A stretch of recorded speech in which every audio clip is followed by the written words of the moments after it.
Merry Christmas, happy holiday guys. Today I'm going to show you how I'm going to make a very simple meatloaf. And of course it's a vegan meatloaf. So tonight for dinner I want to make a nice little meatloaf for my family with some nice either mashed potatoes on the side, and that's going to be dinner. And you're probably wondering, how do you make a meatloaf without meat? Well, it's very simple guys. So we're going to start off and we are going to dice up a pepper. I didn't have any red. It would have been nice if I had some red peppers, but I have just orange and yellow for now. But we're going to dice up one pepper, and if I could just find where I put my large onion. There we go. And I gotta do this as quickly as I can because my daughter does need to work. And when I'm working, making videos, unfortunately, she can't do hers because she's a voiceover artist. She's also studying to be a nutritionist, a holistic nutritionist. But she also works as a voiceover artist. That's my Erica.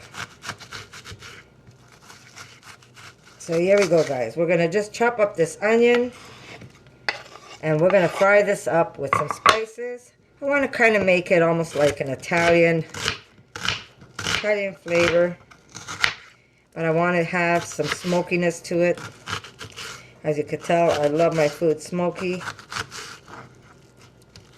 There we go. I'm not going to make you sit there and watch me fry this up, because while I'm frying this up, I'm going to do other stuff. Okay, so here we go. We're going to fry this up with some olive oil. There we go. To that, we're going to crush some hot peppers. I buy so much of this that eventually they end up drying up on me, which is okay because I could still use it. And we don't mind the heat. Now, if my granddaughters were here, I'd probably leave that out. We're going to put some black pepper.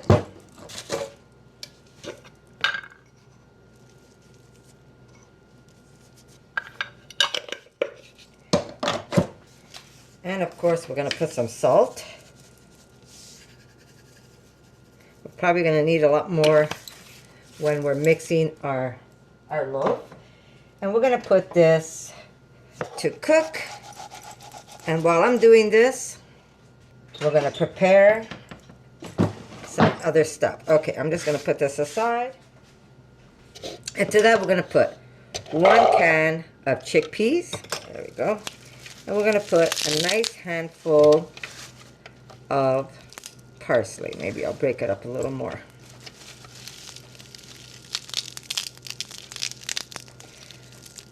Jeez.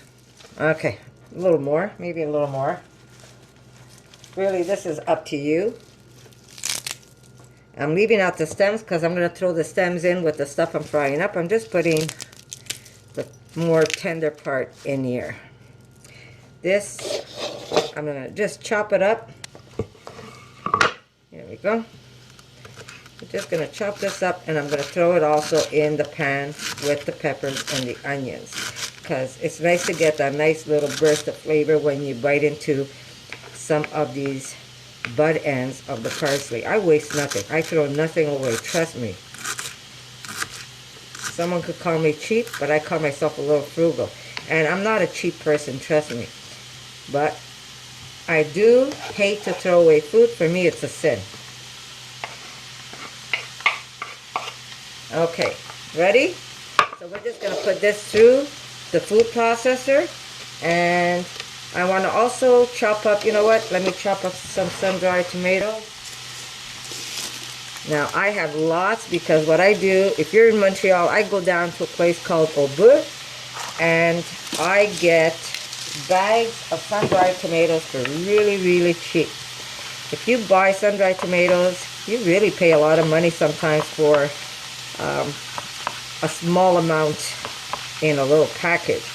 But I buy these huge, huge bags, and it's just perfect.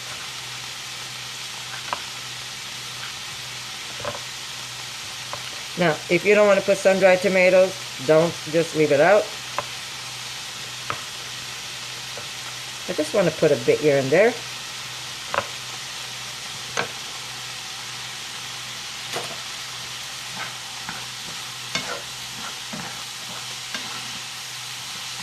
I wish you could smell my kitchen right now, guys. And I'm going to prepare it a little earlier than I would normally prepare it, but that's okay because I could always reheat it at dinner time. And it's going to be just fine. Now, you're saying, why are you breaking it up? Because sometimes the food processor, or my food processor, doesn't always break these tomatoes up as nice as I want. So if I give it a little fast start, I know that they're going to break up pretty nice.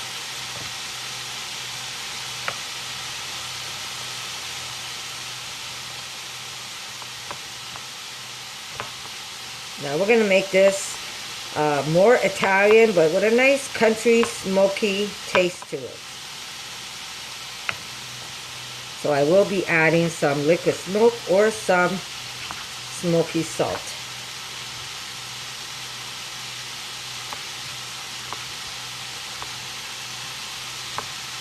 Okay, perfect. It really is fast. My videos take longer than what my food takes to prepare. My food really does not take long to prepare.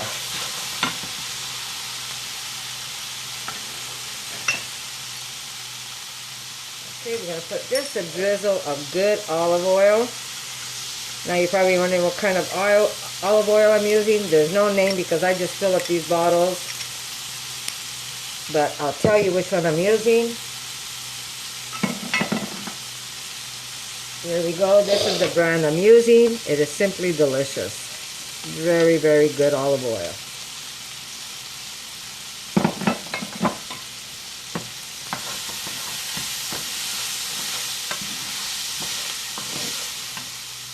Okay.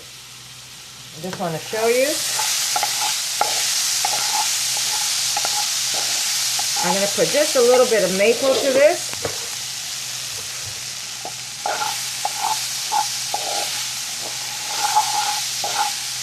And I'm going to put some lentils.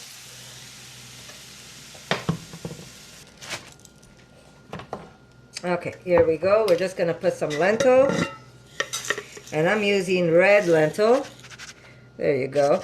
This is about, well, let me measure it for you.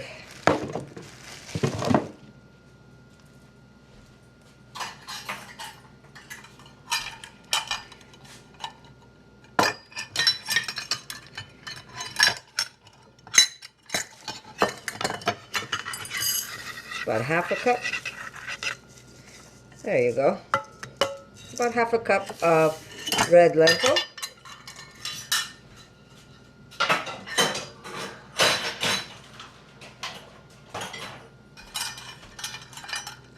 We're going to put a heaping 1/3 cup of cooked rice.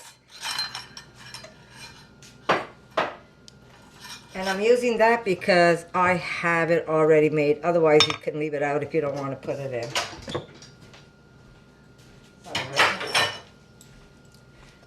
Okay, we're going to put this back onto the burner.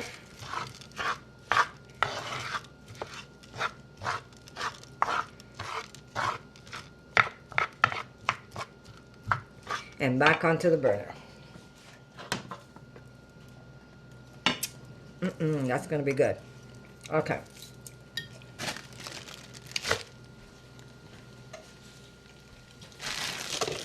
We're going to put a handful of walnuts.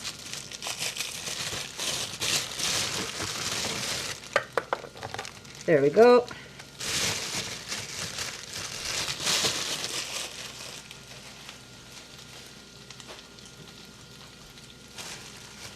And we're going to put about a 1/4 onion.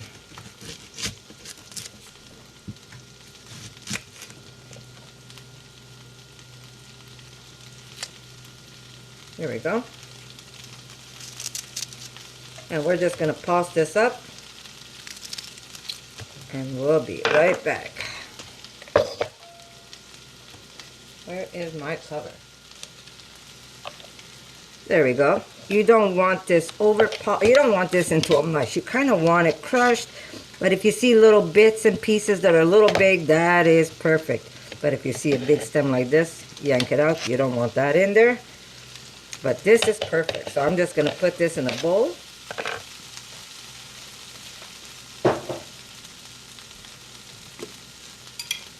Okay. To my mixture, I will be adding some strained tomatoes. And this is just like a tomato sauce. Now, if you don't have this type of tomato, this is what I use to also make my spaghetti sauce. But if you don't have this type of tomato, that's okay. What you could do is use spaghetti sauce if you have, and if you don't, well, you can leave it out. You can add, maybe add some broth. But I'm going to add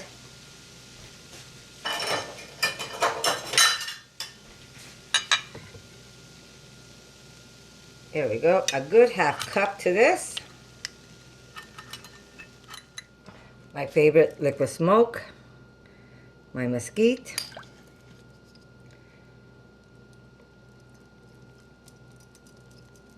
Yeah, that's about it. Yum. Okay. My bowl.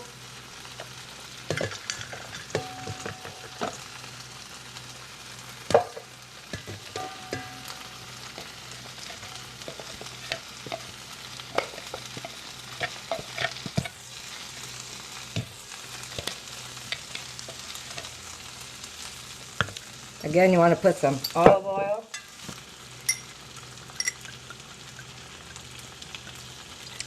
Now, if you don't want olive oil, don't put olive oil, but we like it. We're going to put a cup of oats. There we go.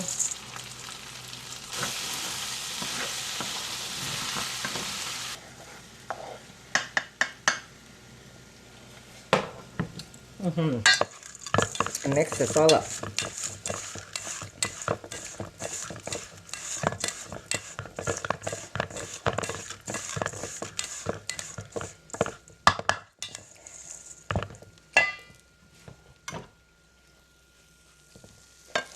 I'm going to incorporate the fried vegetables with the sauce.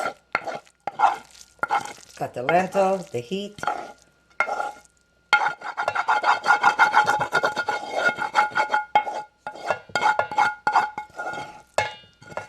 There we go.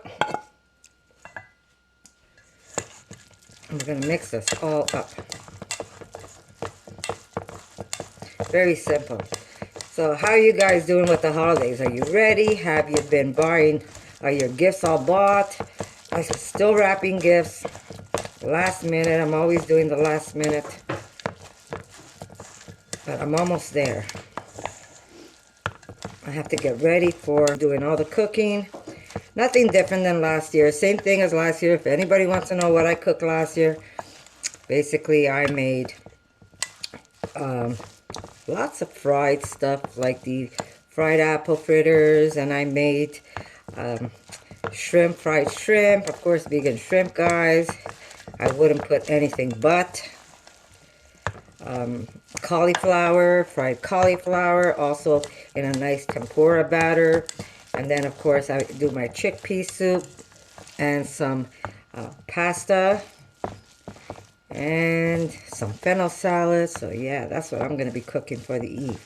So tell me what you guys are going to be doing. Let's try this. More salt. And remember guys, this is really up to you. How much you want to put. More heat.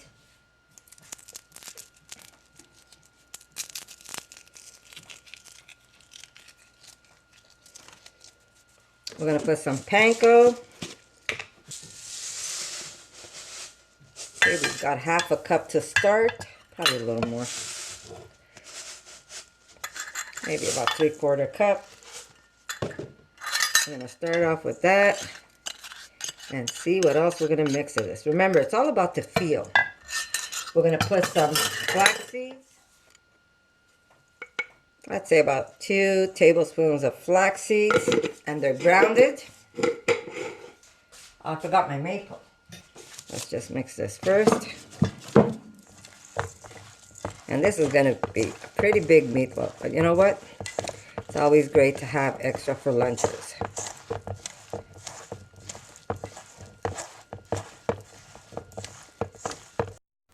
never fails, guys. It shut on me while I was in the middle of trying to explain what I was going to do. Okay, we will add to this half a tablespoon of agar powder. And what this does is it's going to help everything bind together. I mean, you could put a little more if you want, but I think 1 tablespoon is enough. Now, if you don't have the powder, you can use the agar flakes. You just would need more. So it would be 5 to 1. So if I'm doing 1 teaspoon or 1 tablespoon of powder, you would have to do 5 of the flakes. So it's just going to help it bind a little more. Now, to this, I am going to put, of course, where is my tablespoon again? Did I lose it? Here we go. We're going to put my pesto, and I'm going to put 1. We're trying to make it Italian. 2, and this is how I cook, guys. So, you know, you should try and get creative with your food because it just makes it that much better. And we're going to put a little bit of my, I'm going to eyeball this because I'm not going to use that spoon, of my grated cheese. We're going to do 1, 2, I'd say about 3. 3 tablespoons of my grated cheese. But you can use any grated cheese you have. And if you don't have grated cheese, then use some nutritional yeast. If you don't have your pesto, what you could do is mix some mayo with some fresh basil or dry basil and use that to replace pesto. But pesto is very easy to make. If you want to follow my recipe, I have one up. And it works just great. Okay, mix that in. And now we're going to mix a little bit of Worcestershire sauce. Why? Because not only does it give it a nice tangy taste, it also helps make those oats absorb some of the liquids. So I've got 3. Now, if you don't have Worcestershire sauce, use some soy sauce. Okay. And this should be pretty much done. I just need to get, let me see, is it going to hold? Yeah, this is going to hold perfect. This should be good. Now, you could put this either in a pan, like a bread pan, or you could try and free-form it. Do use some parchment at the end, so it's going to be a little easier to cook, but this should be good. There we go. Taste it. Oh my God. I wish you could taste it. Did I put the maple? I don't even remember if I put maple. Well, I'm going to put a little more. So good. Erica, do you want to come and taste? Maybe I will put a little extra agar just to let it bind a little more. So I put half a tablespoon. I'm going to put half a tablespoon and just maybe an extra teaspoon on top of that. Okay, so I did use panko, but you could use breadcrumbs. I'm just trying to see how this is going to hold up. This should be good. I could just sit here and eat this. Bad Connie. Now, if you don't want to use, say you want this all to be gluten-free and you don't want to use the panko, you can replace it with either chickpea flour or maybe some corn flour, any type of flour you want if you want it completely gluten-free. But otherwise, or if you have any gluten-free bread that you can dry up and you can use that, it really is up to you. So this is, yeah, this is going to be great. Okay. Erica, you have to taste how good that is. So, I am going to get some parchment paper to make my life a little easier.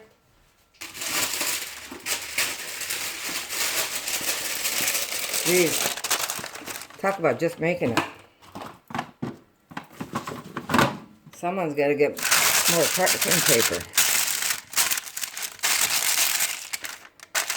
Okay. Now, what you could do is you could make a whole bunch of mini loaves, or you could make one big loaf. That really is up to you. Okay. So we're just going to put some olive oil on this. We're going to brush it on.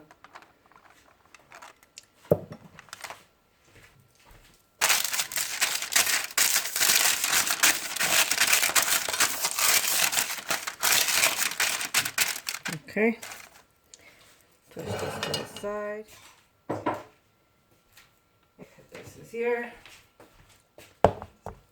Now you can let it sit and it's gonna swell up a little more and firm up. It's gonna make it that much more easier for you to handle it. But I'm just gonna put it together and let it sit before I cook it. Now you can, like I said, you can prepare this and you can put it in the fridge and then put it in the oven, or you can cook it now, reheat it later. It really is up to you. Okay, for a faster release, I'm going to put some olive oil on my hands. And I'll be able to take this and form it into a meatloaf. Looks just like meatloaf, guys. So maybe I'm going to make a few small ones.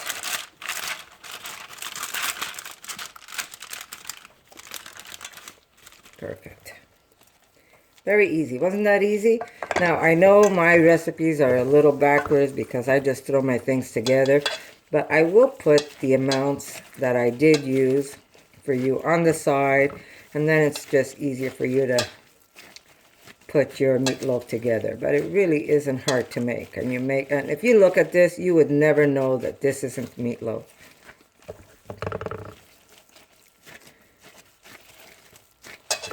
And the agar is also going to help hold this meat together even more for you.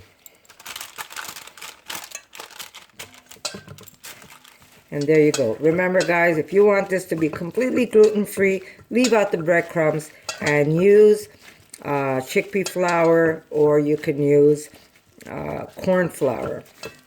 And that's going to help also for you too. There we go. 3 meatloaves.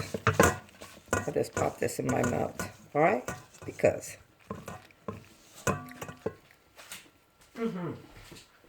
So good. Okay, I'm going to remove my gloves. And I'm going to put a little bit of sauce on top of my meatloaf. We're just going to, you know what, I'm going to use my spray. My spray bottle. A lot easier to... By the way, guys, I see so many people cooking on YouTube, and I see them using Pam and those sprays. Those sprays are really bad for you. Get yourself a little bottle with a little spray on top and put your olive oil in there. It does the same thing as if you're going to use that can, but you're not going to get all that crap that's in that can. What's in that can, Erica?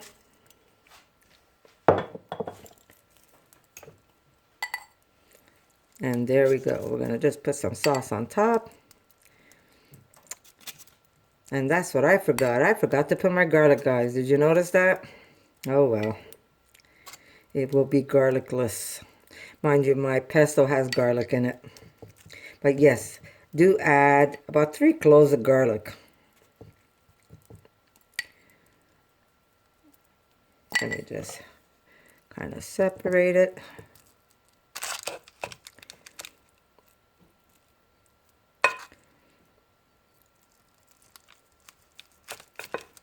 There. And we could put the garlic in now. A little late.